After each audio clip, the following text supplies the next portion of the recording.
Hey guys, welcome back. I know it's been a little while, life has been a little bit busy, but we're back in the garage. We're going to do some work on the Toyota again. So, it's a little bit different this time. We're going to work on the car, but we don't actually know what's wrong. As you saw in the clip before this, it's got a little bit of a clunk in the front end. That was filmed from the passenger floorboard. It's really apparent over any small bump. It doesn't really seem to affect the way the car drives, but it is incredibly annoying, and I know that there must be something wrong. So future me knows exactly how this is going to go, but past me doesn't really know what's going to happen. So we're just going to kind of work through some of my initial diagnostic procedures for something like this, and hopefully it helps you out. But in the end, if you have one of these cars and you've had them for long enough, I don't think you're going to be really surprised as to what the culprit is.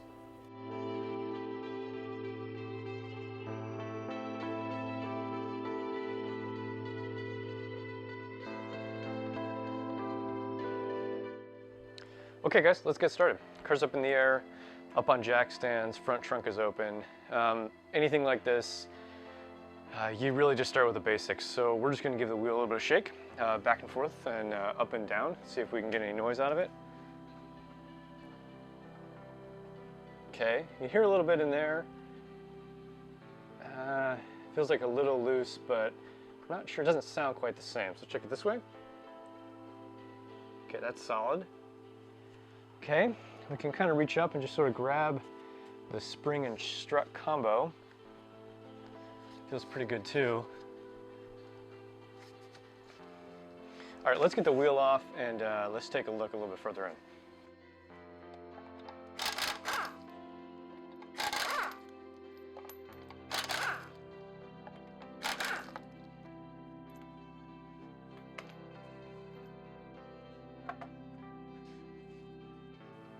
So with the wheel off, we just kind of move into more like a visual inspection at this point. Here you can see there's a little bit of play against the steering lock. I really don't think that that's the issue. Just check everything to make sure there's nothing, anything like loose. Everything physically appears tight. This sway bar end link feels a little bit suspect. But it's a pretty loud clunk. I don't know if that's going to do it. Maybe though. Let's see.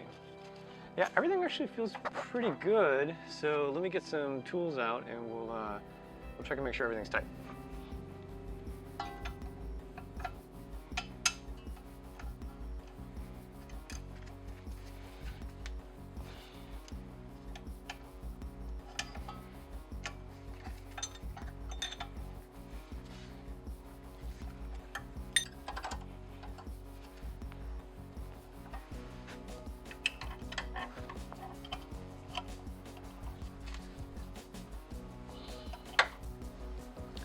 All right, everything's feeling pretty good. Let me get under there and check the actual sway bar mount bushings, the ones that go up to the chassis.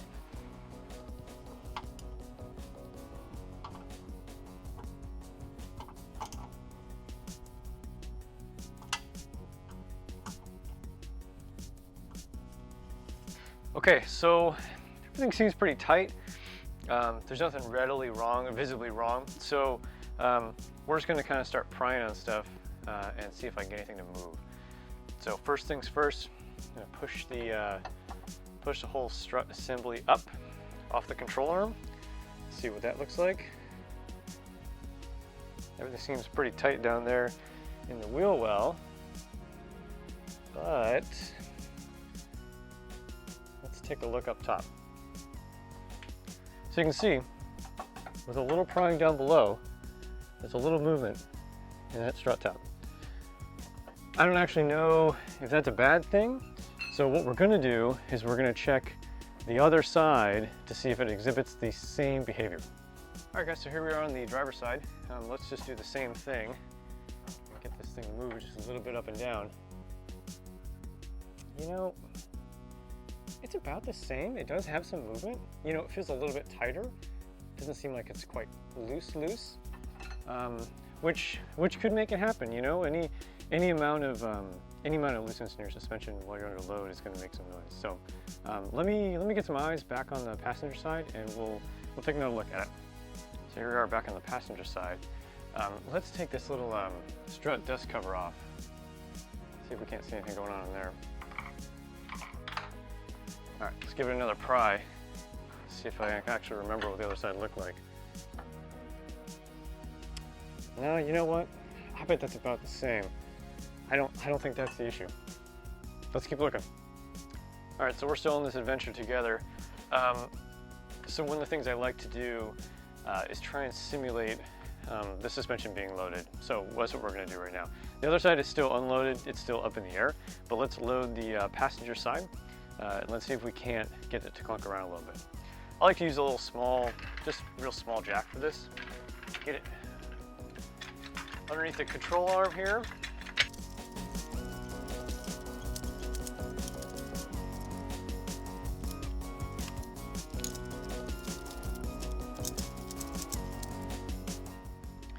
Okay, it's important while you're doing this and jacking up the suspension that you pay attention to how the car is sitting on the jack stands. You can absolutely pick this thing up off the jack stands by loading the front suspension, especially in these MR2s. So just pay close attention, make sure that you're just loading the suspension and you're not picking the car up. Which is also not a bad thing either, but in this case, we don't want the car being supported by this smaller jack while we're trying to mess with it. We still want it to be on the jack stands.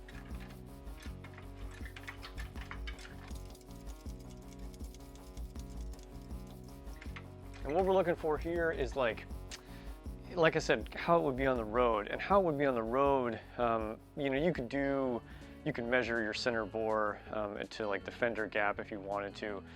But for me, easy enough is just try and get your control arms. In this case, you have, you know, the one that runs across the car and the one that runs to the front, more like a strut rod. Get them parallel to the ground, along with the actual inner and outer tie rod. It's a good start, at least. Okay, that's pretty good. Let's see if we can't make some noise.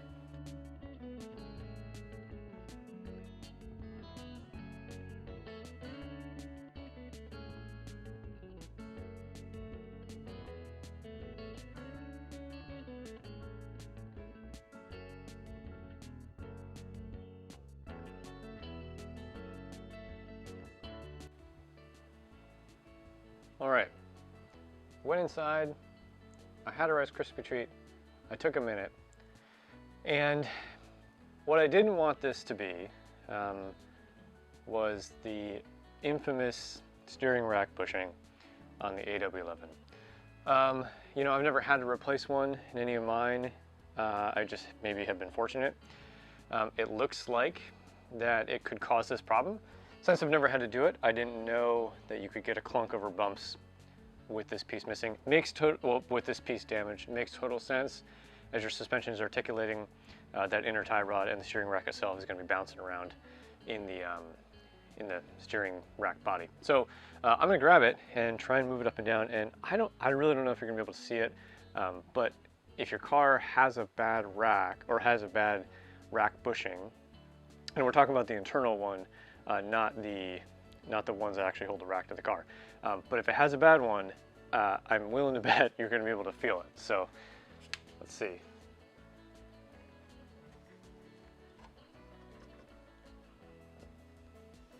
Yeah, so I'm not sure.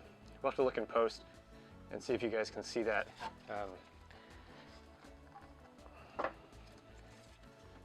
Oh, here we go. All right, so I turn the wheel a little bit. Now the rack is all the way extended to the passenger side. So it just puts, I guess it's just gonna put more load on that bushing. You can certainly see it.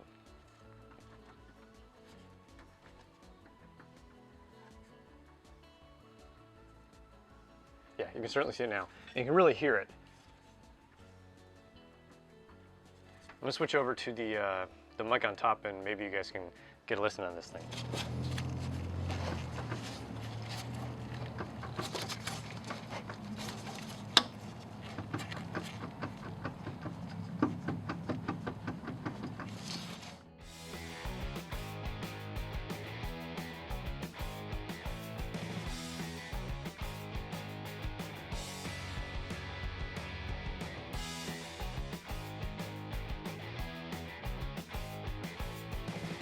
before we wrap up here, guys, I did want to take you over to the driver's side and just show you.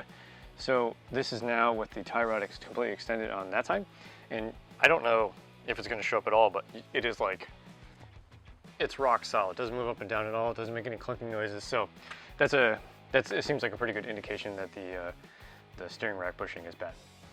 All right, so pretty clear next steps. Get that bushing ordered and get that thing replaced. I think I will also order the polyurethane bushing kit. I noticed that at least these strut rod bushings are getting pretty haggard. I wouldn't be surprised if they're original, and I'm a big fan of the polyurethane bushing kits on these cars. So I'll also remove the rack to do this. Since this is not my primary driver, I have no desire to try and do that bushing with the rack in the car, so I can just take the whole thing apart and take my time doing it. So I think that's it for this episode. I appreciate you guys hanging out with me and going on this little adventure. And yeah, like I said, maybe it was helpful, maybe you got something out of it, and let me know if these type of videos are helpful. Thanks. Bye.